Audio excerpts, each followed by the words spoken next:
Initially, the situation was just looking for a good financial deal.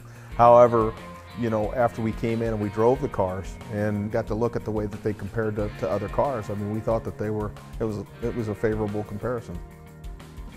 My brother and I got in an argument about it because, he was like, well, and I'm like, go drive it. I said, if you can find a car that's that high quality and gets that good of fuel mileage and runs that good for the price that I paid for these cars, have at it. But you're not going to be able to find anything that's comparable to that. 2009 year-end closeout in full swing.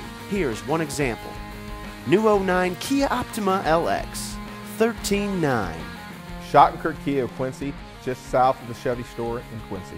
Kia, the power to surprise.